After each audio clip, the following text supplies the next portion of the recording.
everyone and welcome to Face the Future. Today we're talking about one of the most well-known and often misunderstood ingredients in skincare, retinol. Retinol is a derivative of vitamin A and is widely used for its powerful anti-aging and skin renewing benefits. It works by increasing cell turnover and stimulating collagen production. This helps reduce the appearance of fine lines, wrinkles, dark spots and blemishes.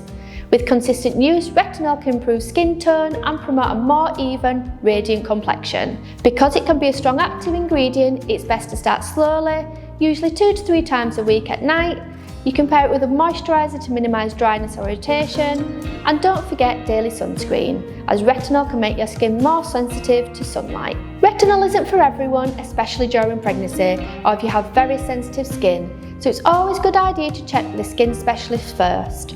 If you found this helpful, don't forget to like, subscribe or share it with someone who's curious about retinol. See you next time!